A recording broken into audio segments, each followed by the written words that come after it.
Hello, everyone, and welcome to the latest episode of the Metabolism and Menopause podcast. My name is Stephanie, and I'm your host and CEO of Vitality OET. We are a women's nutrition, health, and fitness company that focuses predominantly on women's hormones, particularly as they start going through perimenopause and onwards. We know that you start to experience so many changes in this time of your life, whether that be hot flashes, night sweats, irritability, brain fog, loss of libido, hair starting to thin, or weight gain around the middle that seems to have come out of absolutely nowhere despite you not changing anything. So then you go back to your tried and true methods of cutting calories, cutting carbs, doing a bunch of cardio, whatever things you used to do to lose weight. Except this time it seems like they just don't work. You try working even harder and it seems like you're not getting anything out of those efforts. You actually start seeing the scale moving in the wrong direction and you start feeling worse. Sleep gets worse, energy gets worse. But we know now that your body is inherently different than what it was prior to you experiencing these hormonal changes. So our mission here at Vitality is to help you really understand how your body changes in this time of your life so you can reach those health and fitness goals, live a life full of vitality, feel in control of your body again, and really understand how to take care of this new body of yours because it's a brand new body. So today, what I want to talk about are these 7 things that we see women do that makes them become successful, whether they're in our program, whether I'm just talking to them through DMs. These are the things that really dictate whether a person's going to be successful or not. And there are things like specific like nutritional things and exercise things, but also some mindset things. So we're going to cover really everything that you need in order to be successful on this new journey of yours.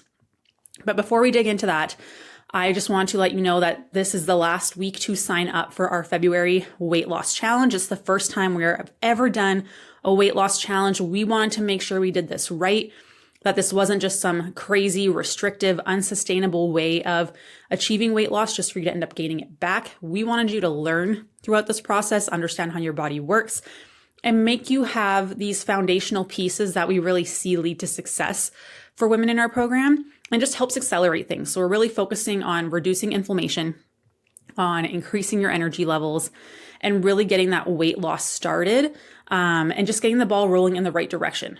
In this specialized challenge, you're going to learn how to apply all these really key principles that we have to get your body responding again, to help improve your metabolism and get you feeling good. You're also going to be armed with a ton of really useful resources that you can use for the rest of your life. So there's going to be different grocery lists and meal planners, different meal plan kind of things, exercise programs. And I'm going to also be doing coaching calls twice a week. So you get time with me to answer all your questions. And it's going to be really great. Everything will be recorded as well. So if you can't make it live, you can actually submit questions in advance. And I answer everything for you. The best part is you don't have to track calories if you don't want to. If you do, it can help accelerate you through the process for sure, but it's not a requirement by any means. And it runs for the entire month of February. So if you're starting to struggle through those resolutions or you just aren't sure if things are working right, this will be a great challenge for you. There's more information for you in the show notes.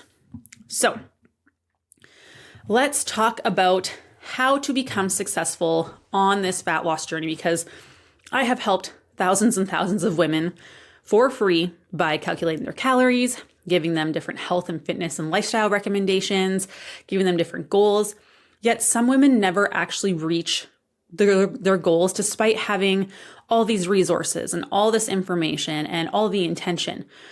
So what dictates if someone's going to be successful or not? Because just having the information doesn't seem to be enough. So I'm really going to outline exactly what the most successful women do, clients and non-clients alike, so you can really follow through the footsteps of those who have been successful losing weight and keeping it off, which is the most important part, because we tend to lose weight, gain weight, lose weight, gain weight. And if we can maintain the weight loss, that's how you know you've won. So let's break it down. What makes some people successful and some people not? Because like I said, I talk to a lot of women on a daily basis, and I have been doing this for years, and I absolutely love it. But let's really see what the differences are between success and not having success. So first, I want to talk about more of the logistical things, the things that you're probably all looking for, like how much to eat, when to eat. We'll get into that stuff too, but that doesn't actually make or break things as much as you think. It doesn't make the biggest difference because you can have all that information, but that doesn't necessarily mean you're going to do the things or maintain those habits, right? So let's really build into first what those foundational pieces look like. So you can't run before you walk, right? Mastering consistency is the boring crap. This is the stuff that nobody wants to do. But this is like the non-fancy things that really do determine if you're going to be successful. And it's not sexy. It's hard to sell. This is why fad diets are always like low carb, Optavia. We have like the Weight Watchers, the points, the little containers. Like there's something different, right? It's different. It's novel. It sells. But the stuff that actually works and is simple and boring is the stuff that works. So there are 11 things that I'm really going to break down here for this first category. And they are simple, but do not mistake simple for easy. That is, they are not synonymous to each other. Just because something is simple does not mean it is easy. Okay. So the first one is a balanced plate. This sounds super, super easy. So a balanced plate would be, if you're looking at a plate, most of your meals, if you were to section off your plate, you would see that half of your plate is fruits and veggies. Okay. Then in other like third of your plate is going to be protein. And then the remaining is going to be a starchy carb of some source, some fiber, high fiber carbs. But this can be your potatoes, your rice, a piece of bread, some pasta, carbs. The things that we're all terrified of, they actually should be a quarter of that should be on your plate. Okay. But so it sounds easy. It sounds really simple. But to do this for 80% of your meals, not so much. A lot of people will really struggle with this. But I think we all have to realize that we have this 80%, 20% rule we always like to talk about. So 80% whole foods, 80% balanced plate, and then 20% is fun. There can be something that's a little bit off by your plate. Maybe you have a little bit more carbs than veggies 20% of the time. That's okay. But people don't actually understand what that means. So let's add some numbers to this. Let's say you have 90 meals in a month, 30 days, 30 meals. You have your breakfast, lunch, and supper, okay? Or breakfast, lunch, and dinner. I always get made fun of for saying supper. It's a Canadian thing. So let's say you have 90 meals in a month. 80% of that, 72 balanced meals, which means 18 meals can be different. 18. So this could be maybe you have an appetizer, maybe you have a little less veg, maybe you add a dessert, whatever that might be. But 80% or 20% of those meals, which is 18 meals, can have some flexibility. Yet we are so strict and so rigid, right? And when you're in a fat loss phase, yes, you do have to be more meticulous and more balanced. You'll get better results that way, right? But a fat loss phase is a short period of time with a clear start and end date. So you're coming out of that eventually.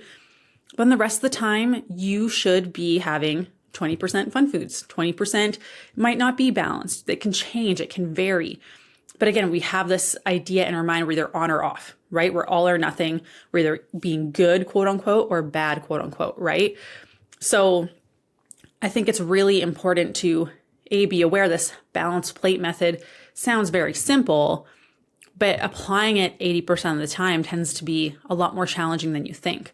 So something you could do is just print out a habit tracker, have 90 spots, and then you do green if you had a balanced plate, and then like maybe red if you didn't, and then you can count it up. And if you got 80% were balanced, awesome. You're doing the things. That's great. But when we're having the 20% unbalanced plates or 20% fun foods, we don't want to go over the top. So this doesn't mean we're having an appetizer and we're having no veggies and then we're having dessert. Like that would be like 3 things, So you have to really be aware, because with great freedom comes great responsibility, and we can really, really take it in the opposite direction sometimes. So again, being aware of that, super important. So that's number 1, balanced plate. Super simple, but hard to apply sometimes. Number 2 is protein. Protein is huge, huge, huge, huge. Study after study after study will show you that individuals who have a higher protein diet will do better, both with like blood sugar, with hormones, with body composition, building muscle, maintaining muscle mass. So we want to aim for 0.8 grams to 1.2 grams per pound of body weight, okay, or your goal weight. So again, protein, very, very important. If you could only focus on one thing right now, I would say focus on increasing your protein. This will make a huge difference for you. It should be apparent in every single meal, aiming for at least 20 to 30 grams per meal of protein. Okay, so having an egg for breakfast, that's like 8 grams of protein. That's not enough. You need to actually use an app and see what is going to give you higher protein. Doesn't mean you have to be tied to an app all the time, but being aware how many grams of protein does something actually have. That's important to know. Okay, so we have balanced plate and protein. Then we have no skipping meals. This is a basic thing that all clients that we have who are successful are not skipping meals, okay? Because when we're skipping meals, our body has no idea what's going on. Our body loves consistency. If 2 women are eating the same average caloric intake, particularly during perimenopause and menopause, their averages are the same week to week. But one woman has like a 400 or 500 calorie range that they're in versus eating within like 150 calorie range day to day. The person who has a smaller range will see better changes in body composition because it's a less of a stress on our body. Okay, and when we're skipping meals, we're going to see changes in our blood sugar. We're going to have more energy issues. We're going to have crashes. We're going to have cravings. We're going to see cortisol go up, which we know has a ton of negative side effects to it. So we're not skipping meals. You're having regular meal times. Then we have carbs and protein at every single meal. If there was one nutritional myth that I could get rid of, or fad diet, or whatever it is, it would be the carb fear mongering. It is unbelievable how many women I talk to on a daily basis who are petrified to have carbs. People are so scared because of their blood sugars. Cool. You know who doesn't have blood sugar issues? Someone who eats baked potato. They don't. Someone who has blood sugar issues, typically it's from eating more highly processed foods and having a lot more treats, or dealing with a lot of stress, or they're skipping meals and they're having hormonal issues. It's not due to just carbs. I have helped many women improve their blood sugar control and their body composition and their energy levels and their hormonal levels and their thyroid levels by eating more carbs. Because if you're not getting carbohydrates in and your blood sugar isn't at a certain level and you're in a stress state because you're not eating enough food and not eating enough carbs, your blood sugar is going to go up anyways because cortisol will dump sugar into your bloodstream, causing your blood sugar issues. So you're going to have that regardless. So you may as well have some carbs, improve your energy, learn how to eat your carbs properly. So eat most of your protein and veggies first, then dip into your carbs. So if I'm going to have a bowl of pasta, which I did when I went to a business meeting event that I went to, and I had pasta, but I had a side salad with it, and there was shrimp in my pasta. So what I did was I ate most of my salad first, a good chunk of it, like at least a third. Then I ate a good chunk of my shrimp, and then I dug into my pasta. And what this does is it slows the emptying of your stomach so you don't get a blood sugar spike and drop, because our blood sugars will spike and drop from things emptying our stomach very quickly and digesting quickly. The veggies and the protein help slow that down so I can still enjoy my carbohydrates without the blood sugar spike. This is going to help you so much. So make sure you have a carb and a protein at every single meal. Number 4, allowing again to have 20% fun foods. If you aren't having foods that you enjoy regularly in your diet, I guess you can call it, or in your day-to-day life, it's not going to be sustainable. Because as soon as you tell someone, hey, you can't have ice cream, you know what I want? I want ice cream. So we have actually had women in our program who have done more successful once we really encourage them to have their treats. So I had a lady who was like, I'll be good for 2 weeks. And I just like binge on chips. I just like can't do it. I'm like, okay, well, why don't we just have like the individual bags of chips 2 or 3 days a week? Not a big deal. We can work that in easily. And you know what? It led to her being successful. no more binges. She has a better relationship with food.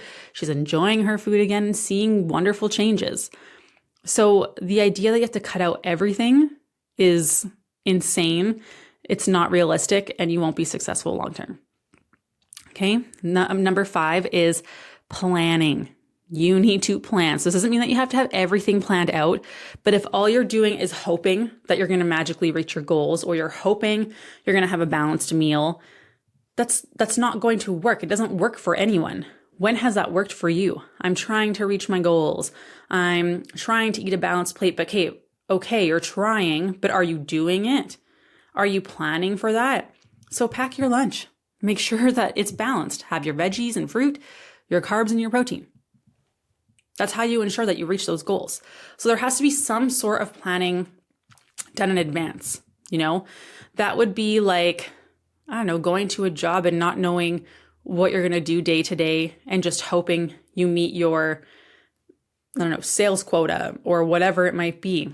You're not as successful. If you plan for things, you're more likely to be successful. It doesn't mean that you have to plan every single meal and have everything in Tupperware containers. I will never, ever, ever, ever do that. But what we do is we plan our suppers for the week, or your dinners, whatever you want to call it. We call it supper. But we plan out our suppers for the week, what we're going to have based on how busy we are. That determines who's going to cook or if we have to cook in advance. We make sure to make enough extra so that we have stuff for lunch the next day. And then our breakfasts, we have 5 that we rotate through regularly. So that doesn't really need to be planned for. We always make sure we have those things in the fridge and in the pantry, and we're good to go. So we tend to really overcomplicate things when we don't need to. We tend to overthink things a lot. Just plan even a couple meals a week. You will find that it makes it easier and easier at the end of the day when you're stressed out and exhausted and you've been running around with kids everywhere, or, you've had a crazy day at work. You come home and you're like, oh, what do I have to make for supper? What am I doing? And I got to make another decision. If you already have these things planned, it's a lot easier on your brain. It's a lot easier to follow through and to meet those goals that you have. Okay, the next one is veggies, aiming for at least 3 servings a day. And I know, yes, like people will say you need to eat a lot more than that, but most people have maybe a serving of veggies. Okay, so just start small, and then you learn to slowly sneak veggies into things, like adding them into quesadillas or wraps, or adding more veggies to soup than you normally would, things like that. You can find ways to increase it, but when you set this crazy goal of I need 8 to 10 servings of fruits or veggies a day, that's really overwhelming. To me, I'm already okay, there's no way I'm going to do that. So why even try? Just start with 3. Try and have 2 serving, have a fruit and 2 veggies. Boom, done. That's pretty simple, pretty easy, pretty doable. Start small. Another thing that we see with our clients who are very successful is they don't eat out a lot. Because no more than 2 meals a week, because when you're going out to eat, it's very easy to let other people influence you, right? Or you have the smells and stuff, and then someone's like, oh, I want to get dessert. And you're like, okay, I want to have dessert too. But also, it's hard to track those meals. It's hard to make them balanced. There's usually a lot more salt, usually a lot more butter. There's a lot of variance on what they report on calories for each meal, things like that. So the most successful clients eat at home most of the time, or bring food from home most of the time. And again, you can just slowly trim that back. But if you can eat at home, it makes a much bigger difference. And then, of course, exercising regularly and appropriately. So this typically looks like, not doing crazy high, crazy intensity, ton of cardio. We're focusing on resistance training. We're working out maybe 2 to 3 days a week. We tend to go so extreme from I'm going to do this and I'm going to do this and I'm going to work out every single day. And it's okay, but can you see yourself working out every single day? No. And it's going to change based on the season of life that you're in. Okay. So try and make something where you can maintain your exercise routine. Okay. So for me, when I was in university, it was easy to work out. When I was working at a gym, easy to work out. When I had a studio, easy to work out because it was right there. For me to work out 4 to 6 days a week, easy. Now it's I'm just happy that I'm able to get 2 in. That is my goal. If I do 3, awesome. But I just do 2. And you know what? I'm able to maintain my physique. I'm able to generally maintain my strength. we have to realize that we don't have to put in crazy amounts of effort to see changes this way. Obviously, you want to be at a point where you're able to increase your strength slowly, right? We need to see that progressive overload to see change in our body composition. But if you just go 6 days out a week, how are you supposed to increase that? Because at one point your recovery is not going to be really well, right? It's not going to be so good for you. So then you have nowhere else to go. You need to give yourself room to grow. So this is why when people are January 1st, I'm going to work out every single day. I'm going to get my 10,000 steps. Okay, awesome. That's great. I'm glad you're being active and moving. But then if you want to lose weight and we have to increase our calories out even more, you've kind of maxed out your exercise already. So where are you supposed to go? So these are all things that you have to really be aware of. And this is something where a lot of our clients realize less is more.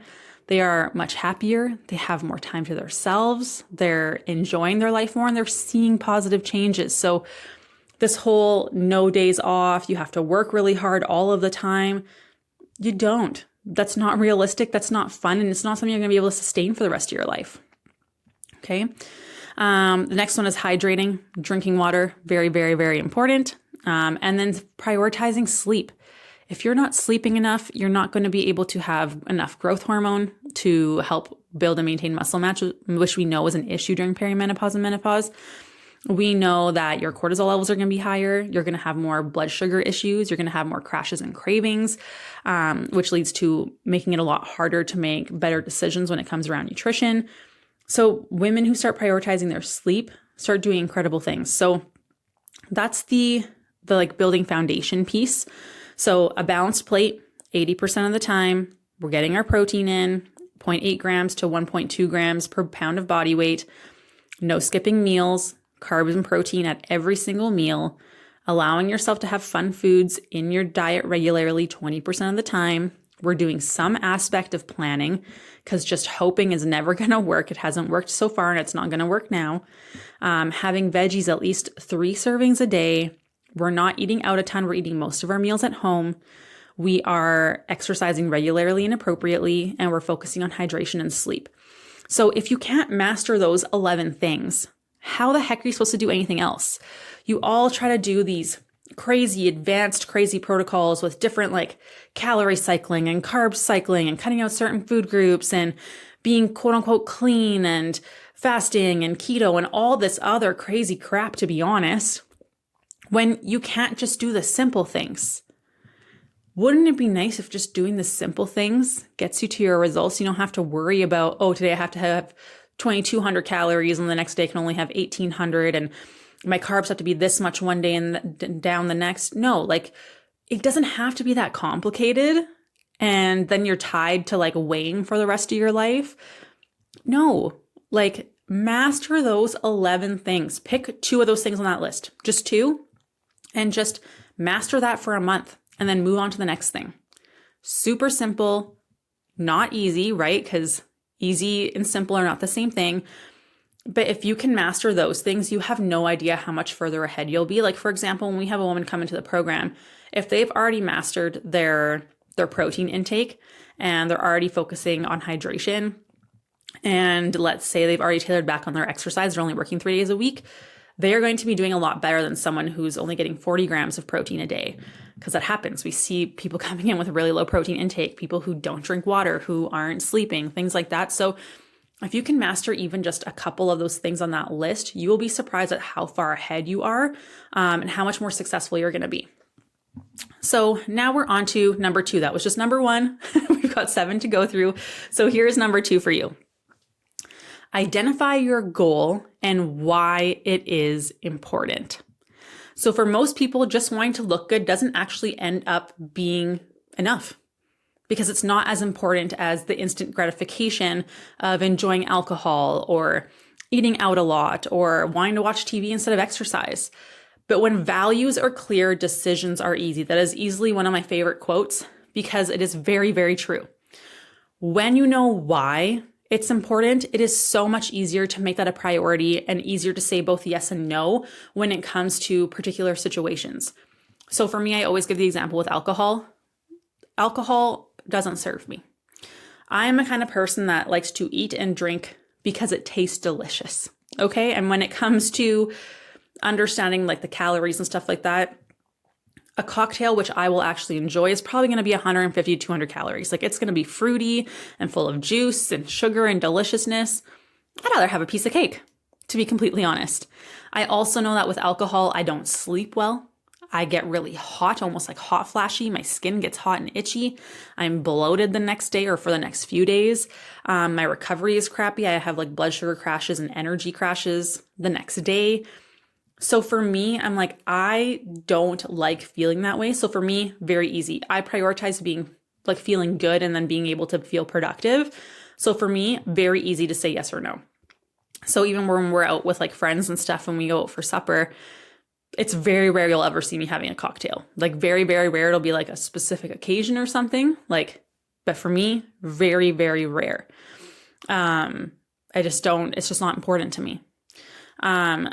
And then, for example, exercise. Right now, exercise is something I'm really struggling with. It is something that I used to be so passionate about. And I love exercise programming and biomechanics. That's always my first love when it comes to health. But for me personally, I have always worked out for a specific goal or purpose, or it was very enjoyable for me. So for example, I would be like, let's say when I was working in the gym, I enjoyed working out because I get to visit with all the regulars and it was a great community and it was fun and enjoyable and like genuinely brought me joy. Then I was training for specific performance goals. I wanted to deadlift 2 times my body weight. So I was motivated to that. It was important to me. It was a goal I wanted to accomplish and prove to myself that I could do it. So at different seasons, I've always had like a performance goal or it was part of like filling up my cup. And now I don't have a community here at a gym like I used to. I don't have friends that I go and work out with anymore. I don't, like to me, I'm not working towards a specific physique goal or performance goal or anything like that. So for me, it's a lot easier to say no to exercise and say yes to just sitting down and watching Grey's Anatomy because I'd rather spend time with Taylor at home than make the time to go to the gym. So it's not as important to me. I don't have a why behind my exercise like I used to, which makes it a lot harder. So there's no clear value there for me right now that I'm working towards. So it's hard to make the decision to go.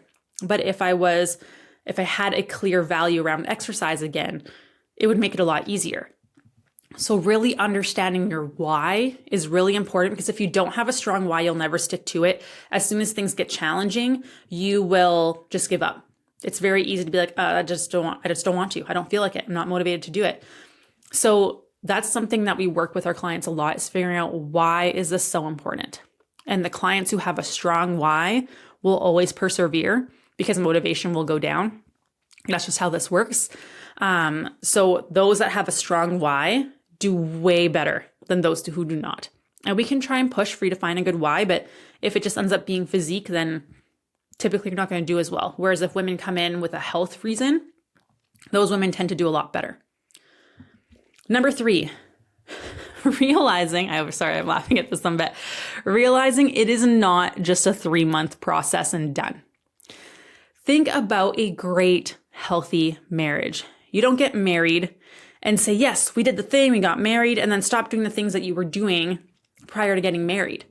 The best marriages continue to do the things, spend quality time together, talking to each other, prioritizing communication, growing together, learning together. If you don't keep working at those things, you know what happens?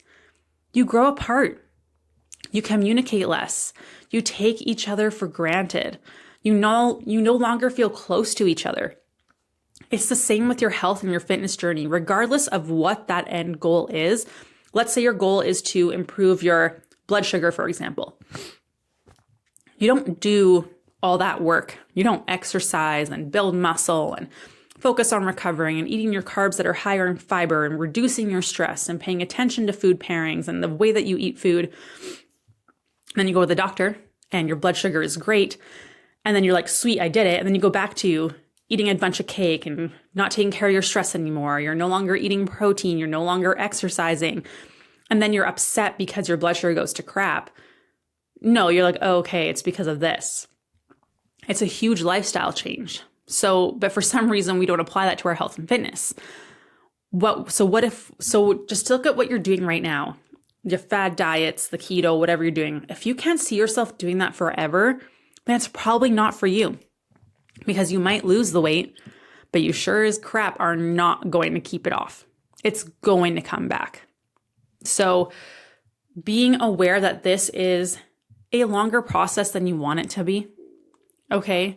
Understanding that it's going to take time, and understanding that each diet that you've done in the past has slowed down your metabolism, so you need to bring that back up, and then you can lose the weight, and we want to make sure you preserve your metabolism so you can maintain those results.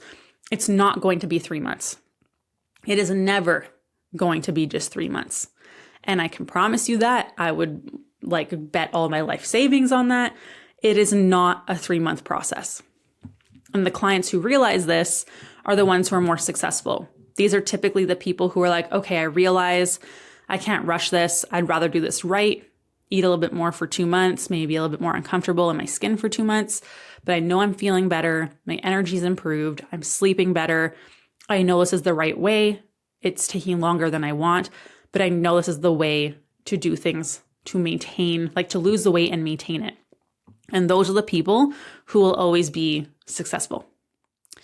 Number 4, upgrade your lifestyle to reflect who you want to be versus having a lifestyle that prevents you from reaching your goals. So let's take your career, for example. Let's say that you work at an office and you want to get a promotion. So you start acting like the person who would have that job already. You start stepping up and taking more responsibilities and doing things without being asked. You focus at work. You get the things done so that when that promotion comes up, you are the obvious shoo-in for the job, right? You are acting like the person who already has that job. That's like when I was in grad school, for example. I was very strategic in how I dressed, how I spoke, how I communicated with students and professors, the way that I emailed. I was dressing and acting for the job that I wanted at that time, which was that of a professor at the time that I was in university. And it worked.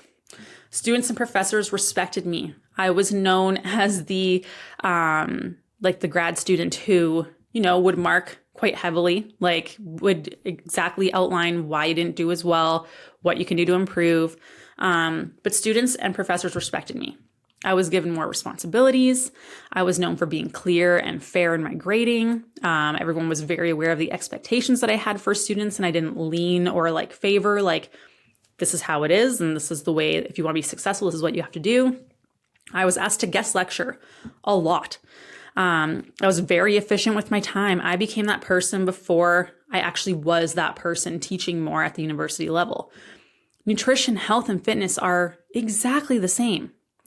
Are the actions that you are taking, the way that you talk to yourself, the habits that you have, the excuses that you make, do they align with that person that you are trying to become?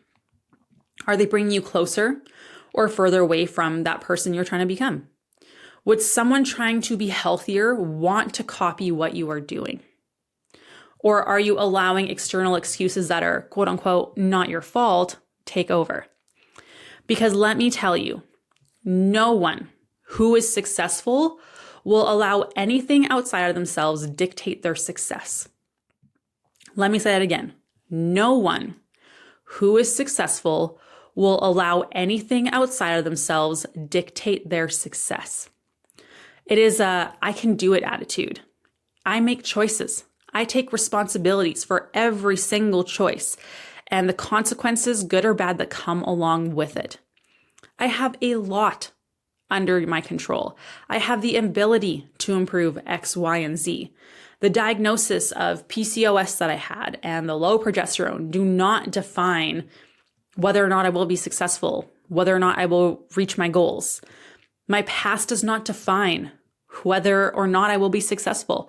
In the circumstances that I was born in, I was born into a family that my mom was wonderful. She loved us so much. She wanted to give us every opportunity that we could possibly ever have.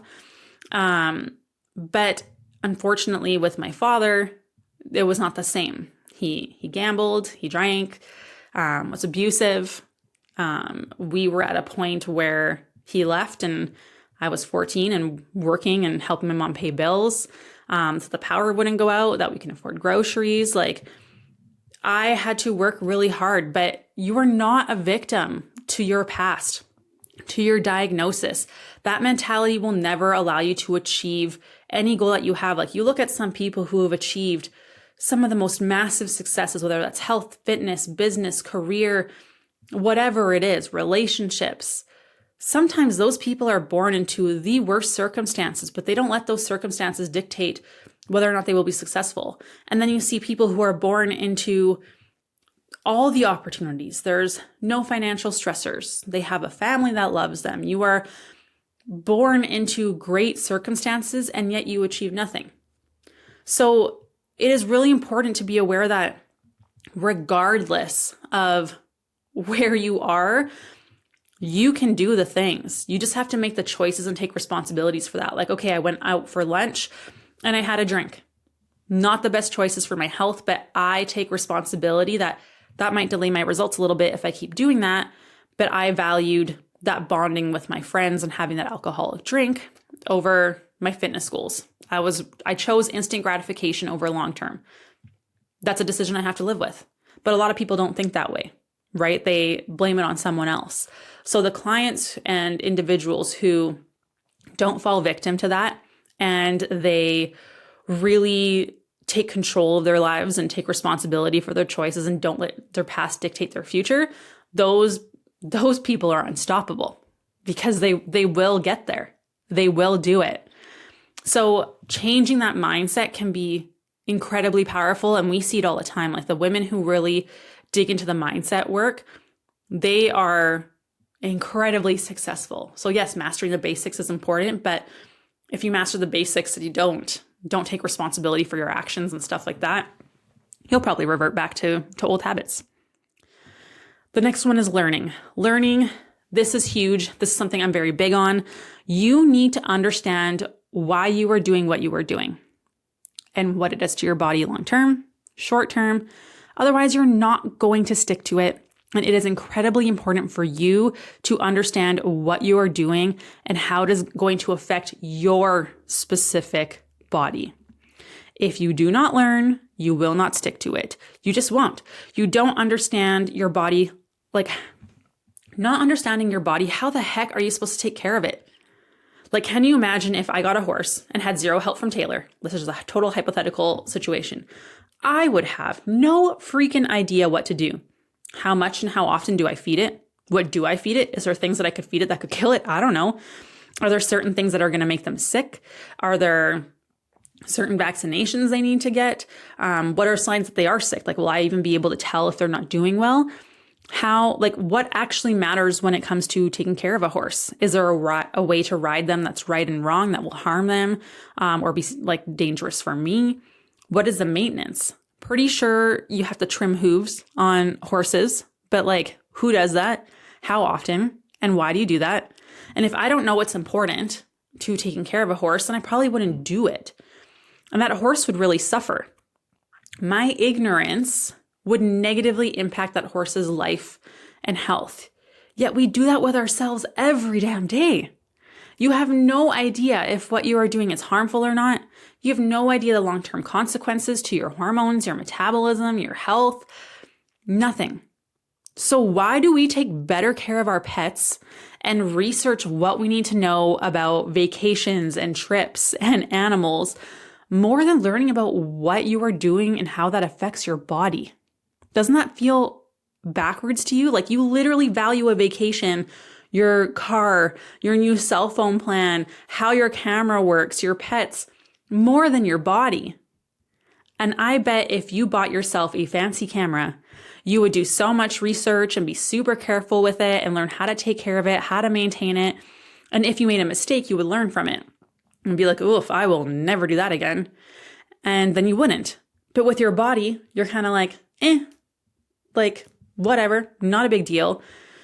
And then we sometimes make one mistake with our diet or exercise, and we're so embarrassed and we feel so guilty, but we don't reflect and learn from it.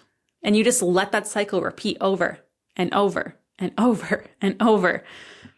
And you know what the crazy part is that you could replace a horse, you could replace a camera, take another trip, get a different cell phone plan, but you have one body. So you need to learn how it works and how to take care of it instead of just doing whatever your neighbor Stacy is doing and selling in her latest MLM. It's a crazy pyramid scheme.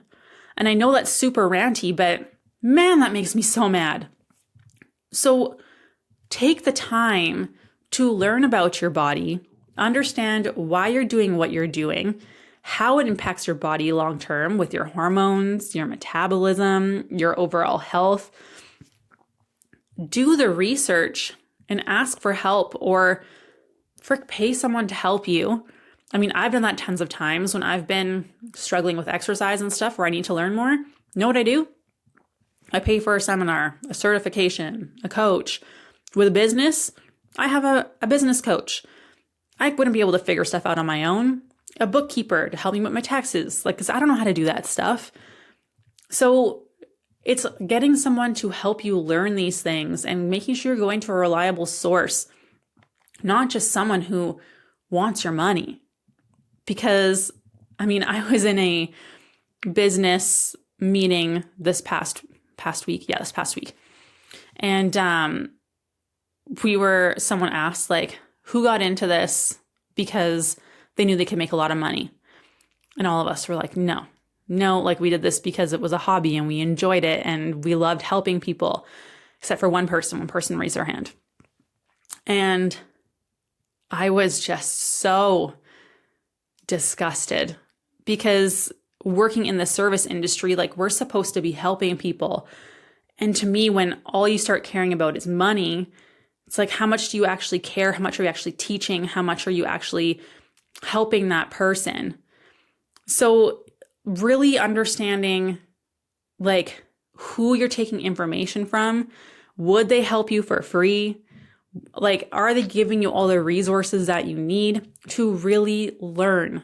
Learning is the most important part in this stuff, because if you don't learn, long term, where does that leave you? You finish a program, you finish a plan, you finish a whatever. Now what? You're stuck. You're at the exact same place as you were before, except probably with a much vulnerable metabolism, and your hormones are in a bad place. So you're more likely to gain weight when you're done. So learn about your body, learn how to take care of it, understand what the choices you're making and how they're going to impact your body. The next one is environment. We got 2 more left, you guys, and this is a longer one. Your environment. Create an environment for success. I've talked about this one a lot, so I'm not going to get too crazy into it, but a fish tank. It's gross. It's slimy. It's dirty. And the fish, well, it looks awful. Would you be hard on the fish and be like, you're not trying hard enough, you're just lazy? Or would you clean the tank? It's much easier to thrive in a healthy environment. So look around your environment, your home, at work, your emotional environment, the relationships that you have. Are those healthy? Are those set up to help you succeed? Or is there more temptation, more stress, and the option to make less ideal choices more likely? Your work environment. What do you have in your lunch? What do you bring for lunch? What's in your snack drawer? What about your relationships? This one is huge. This one is huge. Do the relationships that you have encourage the behaviors that you want to do?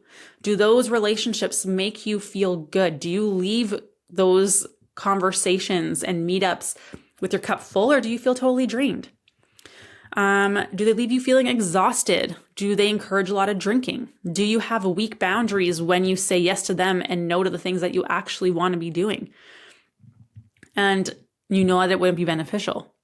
So take inventory of what your physical environments are and your emotional environments are in various places. And are they conducive to being healthier and being the person that you want to be? Or are they making it a lot harder? Taking inventory of that is very important. I cut out a lot of friends in the last 2 years. A lot. But I'm also the happiest I've ever been. Not saying that those situations were easy, because they absolutely were not. They were very hard. But I'm the happiest and honestly the healthiest that I have been ever. And it's taken a long time to get here. But once you change your environment to become more successful, nothing can stop you. It's a lot easier because you're not fighting temptation at every corner or stress at every corner. And the last thing that our clients that are the most successful is that they don't focus on being perfect. People hear consistency and they think that means they have to be perfect, and that cannot be further from the truth. Perfection stops us from actually doing the things because we think the plan has to be perfect. You have to plan and prepare and have the perfect time. But the truth is that if you are relying on that, you will never start. And you will stay exactly where you are, or worse, you'll actually move backwards. Perfection is paralyzing because you are so freaking afraid of making a mistake and not doing everything as it is in that checklist that it stops you from progressing and from learning. And guess what? You will make mistakes. You will fail. But consistency is when things happen in life and when we fall off the wagon because, let things happen in life. We have grief, we have financial changes, career changes, stuff pops up. But we learn to get back up and keep going. So think about teaching your kid to ride a bike. Wouldn't you be sad if they never learned to ride the bike because the thought of falling over or falling off the bike prevented them from even trying? We're depriving them of that joy of figuring out that first freedom and that first feeling of speed. Same with swimming. Same with literally every single thing that you do in life. So let me tell you a story. In a past relationship I was in, my boyfriend at that time had a boy, and I'm going to keep his name anonymous, obviously. So let's call him James. And James had this scooter, and I was determined to get this kid to take his scooter outside. And so one day I said, "Hey, James, I'm going to take the dog for a walk. Do you want to come with your scooter?" And he's like, "Well, can I go to the park?" And I'm like, "Well, the only way I'm stopping at the park is if you ride your scooter there."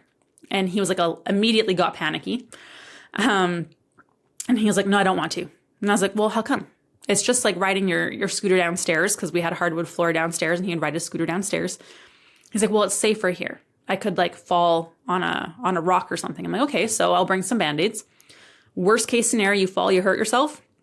We put a Band-Aid on it, or we just come home and we'll deal with it then." And you could tell he just kind of looked at me and was kind of pondering what to do. And then he was like, "Okay, fine, but I'm not scootering over any rocky areas." And I was like, "Okay, totally fine. No big deal." So we scooter to the park. Well, I walk the dog. He's scootering to the park. And he is going so slowly, watching the ground very meticulously, making sure there's no rocks. He's very afraid of falling. But then he starts getting a little bit more confident. By the time we get to the park, he's picked up some speed. He's doing okay, but still being very cautious. And then by the time we got back, he was scootering down the back alley, which is literally just gravel, going so fast, yelling at his dad who was in the backyard, going "Dad, look at me, I'm doing it." And it was amazing. He had so much joy, and then he would want to take his scooter with him everywhere. But look, can you imagine what a different outcome that could have been if I hadn't talked to him about what the worst case scenario was and acknowledged that, yeah, it could happen, but this is how we'll handle it. If I had just said okay and let that fear of something that we don't even know will happen stop him from doing the scootering and discovering the joy of what moving past that was like, it would be so sad, right? But yet we do the exact same thing with our health and our fitness. We are so afraid to start in case of this or in case of that, or we're just not ready yet, or we just need more time. And then we end up just never doing it. So just like with reverse dieting and slowly increasing calories, we are so afraid of what if I gained 20 pounds? If you do it slowly and you do it appropriately and you increase your protein first, and then we slowly increase other things and address stress at the same time, women will gain anywhere from 2 to 7 pounds on average-ish. But then you get to this point where, and that's if you gain weight. Some women lose, some people stay the same. Body composition changes for the better. So you are so afraid of being this outlier and gaining a whole crap load of weight. Yet the consequences of the fad diets, the fasting, the low carb, the low calorie things you've done over and over again. And You know they don't work because they're not sustainable. And I hate when people are like, well, it worked the first time. And I'm like, no, it didn't, because you gained it back. So therefore, it did not work, because the goal was not to lose weight and gain it back. The goal was to lose weight and keep it off. So we know the consequences of those actions, yet we do it over and over again, because the idea of potentially gaining another 5 pounds, but then being able to lose that weight and keep it off and feel good and have hormones in a good place and you're sleeping again, you have good energy. The idea of gaining 5 pounds is too scary that you would rather just stay exactly where you are. And unfortunately, we see this all the time where women will not want to change. And then they'll message me for a guide. And then I see we haven't talked in a year. And I'm like, hey, how have things been? Oh, not so great. I've gained another 5 pounds. So their fear of gaining 5 pounds happened anyways without actually healing. So I think it's just really important to be aware that it's not going to be perfect, and don't let that fear of failing or negative consequences stop you from starting, because you're not going to get anywhere anyways. So in summary of how do you ensure your success, because I know that was a very long one, so I want to make sure I summarize this well for you, is master the basics. That is huge. There was 11 things to focus on. Pick 2 and really hammer those home.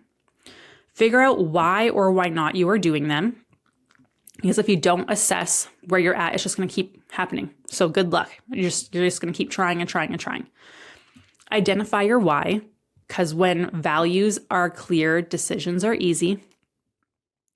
Understand it is not a 3-month process. Upgrade your lifestyle to represent who you want to be and what you want to do. Dress for that job that you want to have. Be the person who gets promoted before they are promoted. Learn. This takes practice and genuine curiosity. Create an environment for success. So take inventory of your physical and emotional environments. And then realize that perfection and consistency are not the same thing. It's all learning to ride a bike. You fall, you get back up, but eventually you understand the feeling of joy to not have that fear anymore and just to live life. I hope that was helpful. Again, we have that challenge. If this was like a lot and you're just not really sure where to start, the challenge that we are running in February is a wonderful place to start. You get so many resources. The link to learn more about that is in the show notes. So if you want to head to that, please do so. And again, if you need anything at all, you just message me. I'm always happy to help. Have a great rest of your day. Talk to you soon. Bye.